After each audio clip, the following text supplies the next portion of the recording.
Welcome, Your Excellency.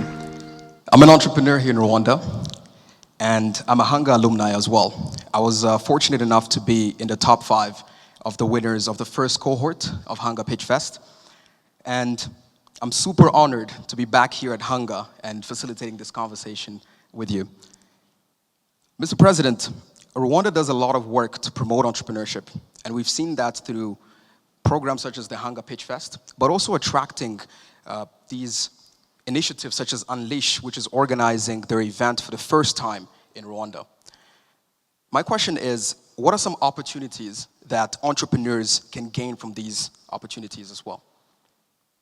Let me first of all give my thanks to everyone who has participated in making this happen, and most especially Unleash and Mr. Fleming and others who have joined us today and have in many ways contributed a lot to what we have been trying to build. UNDP, Hakim, thank you for being here, and all the work you've been doing with and through the UNDP to do a lot of work, and of course our government system and other partners who are here, who Susan Buffett Foundation, and there are many. I don't want to risk leaving anyone behind, but just know that by saying what I'm saying, I wanted to appreciate you and the partnership we have forged with our country.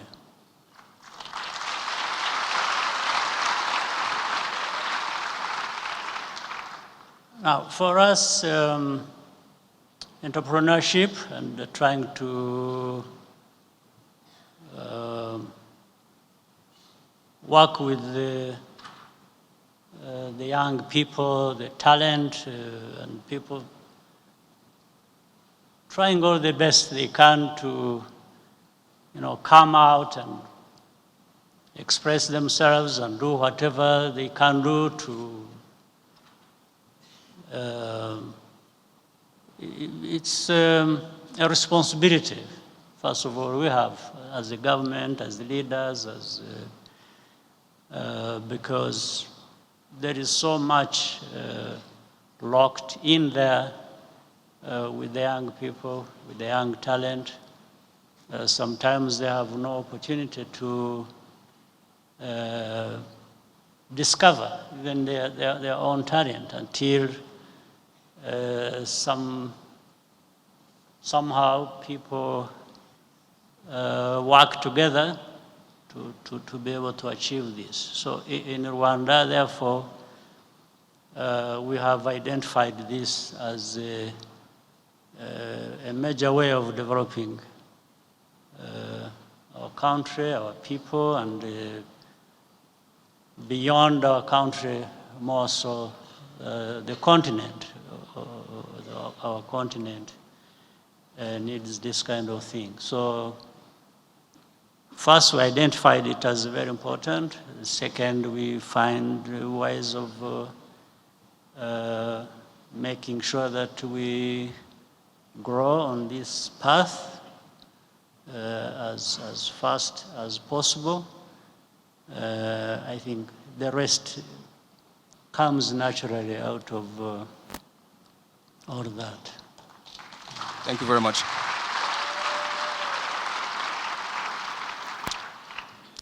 Your Excellency, as an entrepreneur, I have to take this opportunity to ask this question, and I'm assuming a lot of other entrepreneurs who are in the house would want to know the same thing.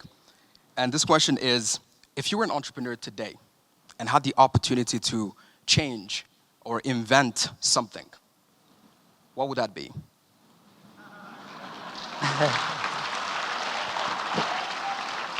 Yeah, it's like you are taking me back in my past, maybe reminding me of things I missed doing and which I would have loved to. Let me tell you a story. As a young person growing up, I was fascinated by planes. I had love for planes. Even way before I even had an opportunity to step on the plane. I just used to see and be fascinated by that. In fact, from that, I thought I would, if I had had the opportunity, I would become a pilot or an engineer from that. That didn't happen. By the up to this day, I still have a passion with aircraft. So it didn't happen. I ended up in completely different places. And I'm trying to do my best in that as well. So therefore, I was so much absorbed. In the end, I discovered later on that meant aerospace technology, or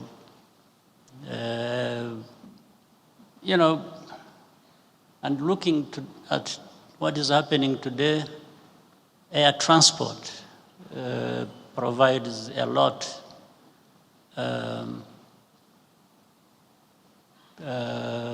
Contributes a lot, and both in terms of the engineering and technology part of it, but also the facilitation of what it does. And in the end, like looking back today, to find that in this day and age, Africa is not well connected. From that time, I was thinking about being a pilot. To this day, Africa is not well connected, but there are planes all over the place. And so how can we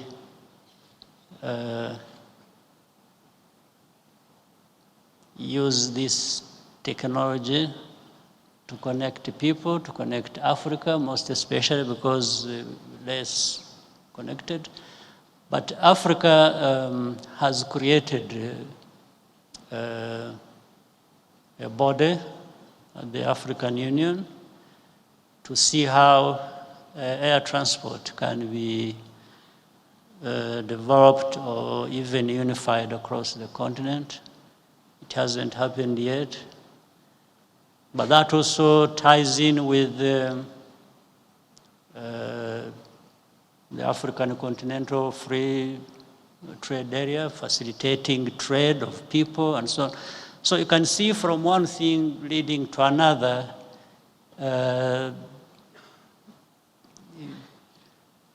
You've taken me back, so I'm telling you now, I'm using those ideas to see what I would do and change. I would change a number of things. Today, people are talking about, we have like electric cars. People are now thinking about electric airplanes, and it is going into green technologies, making sure that there is less pollution in our atmosphere. So I can go on and on and on, but I think in a way the train left the station, so I'm just. But I know there are many young entrepreneurs. There's a lot of talent in this room, so I'm just encouraging you to, this is the time for you to do what some of us were not able to do and change things. So, this is your time, and it is the moment Thank you very much, Mr. President. Thank you. Yes, that's a very good segue into the next section. We would love to open it up to the public and take at least 3 questions from the crowd. We'll start with the middle part. If there's, yes, there's a question. Hello, Your Excellency. My name is Emily Caswell. I'm from the UK. And this past week, I've been lucky enough to be involved in the Unleash Innovation Program here in Kigali. In Unleash, we focus on how youth can achieve sustainable development goals through innovation. Can you tell us what Rwanda is doing to incorporate youth in its vision towards transformation? Thank you. Yeah, from the beginning, we think about our people. We have centered everything on our people. And that means when you are thinking about the future, you're already looking at the young ones growing and what they can do for themselves, for their countries. So we invested and we continue doing so in education. That means giving them where to start from and as they grow. And therefore have also created institutions to facilitate that. Like we, over time, you know, and it cuts across. It's not just within Rwanda or Rwandan. We work with others from outside. We have the African leadership university that has come up. We have Carnegie Mellon, and what we have also done is to make sure that this is not purely Rwandan, but brings in African talent or gives them an opportunity where that is possible to be part of that. And that provides an environment where the education, the talent, the entrepreneurship will develop and really create that enabling ecosystem that we keep talking about. That's what Rwanda has done. We have been particular, we have focused, and we have made sure that we move together, not only Rwanda, but I know here there are young Africans from different backgrounds and entrepreneurs who have joined with the rest to do what we can do. So that's what we have tried to do. We've made it a central theme for us to,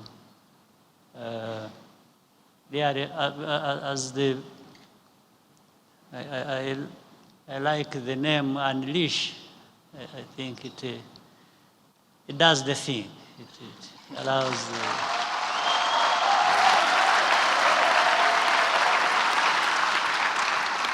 Thank you very much.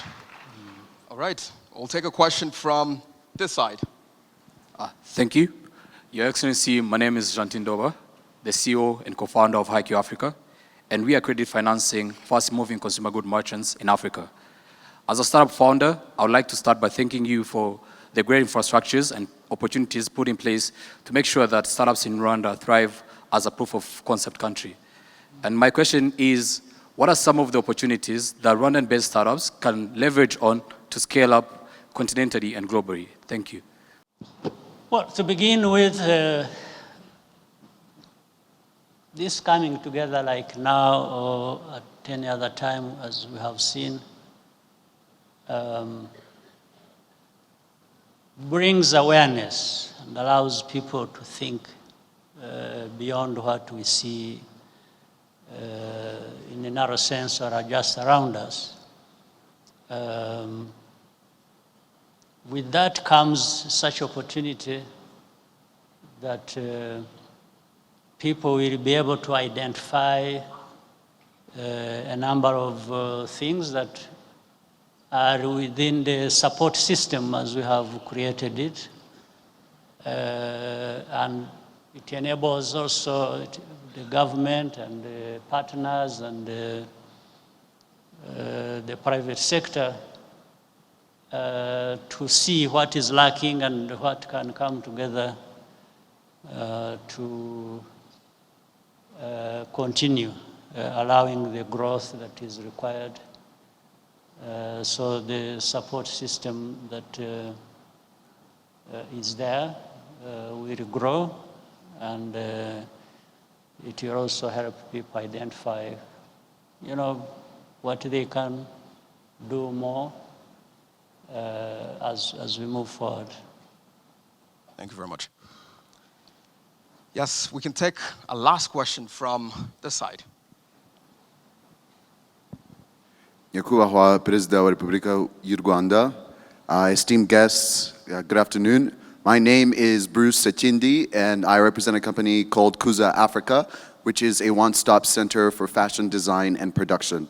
My question here today is, what can startups in Africa do to shift the perspective or actual realities about investment risks, especially that these risks continue to stagger fast and effective funding for startups here in Africa? Thank you so much for listening. Well, there's a lot of talk about risks, and people tend to identify Africa with more risks than you would find in other places. Well, but it has gone to a level where it's almost a myth or just prejudice, because we all know the world. I don't know which part of the world does not have the kinds of risks that people are talking about. In some cases, more than Africa does, actually. So it's well, that's a reality to begin with. So we have to take it as a reality, but in terms of that being the case, that Africa is identified with, and even though unfair with such a level of risk, so we've got to deal with that as a problem.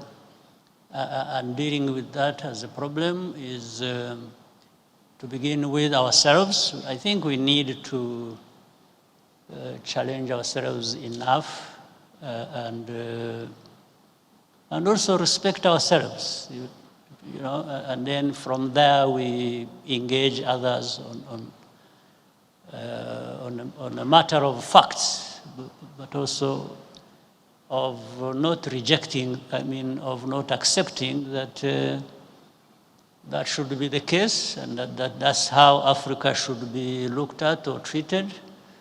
And from there, we try and do the right thing for ourselves, and also prove ourselves to those who view us with such a level of risk that in the end, of course, creates this impediment. And then just keep speaking out, keep doing our best, keep working hard, and just don't accept that some of these false stories about us. But let's start with what we have and do what we can do and improve the situation. I think but then around that, or parallel to that, I think the stories we talked about, people who have been from outside, who have been, or these partners we talk about, who have put their money in the right places that can support the young entrepreneurs across the continent. It's still at a low level in a sense. We need to increase that. But we can work with these like minds across the world and keep challenging the others who still have these biases and also urge them to see actually what they are missing. They are missing a lot in terms of what could have been realized given the pool of talent across our continent, which is there, which is real. Yeah, we just don't have to give up or even despair, just increase our energy and hard work that we can put into it.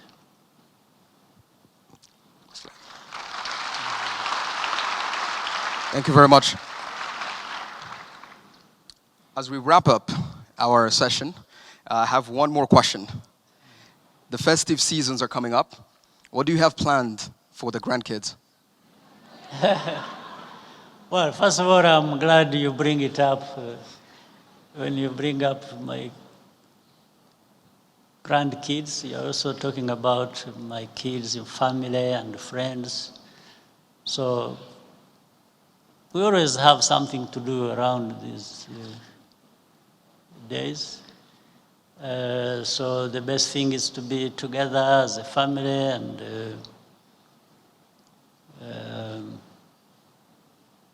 just spoil ourselves and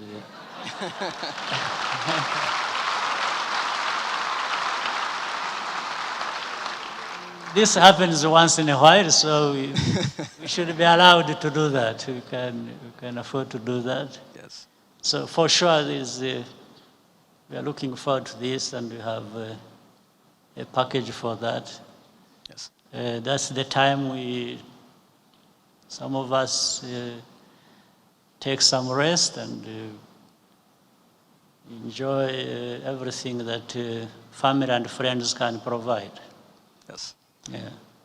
Your Excellency, thank you so much for your time. This marks the end of our fireside chat. We welcome you to join the audience as we move on to the next section. Thank you very much. Thank you very much. Thank you.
Ladies and gentlemen, now a warmer round of applause as we invite the winner of the 2023 Hanga Pitchfest competition,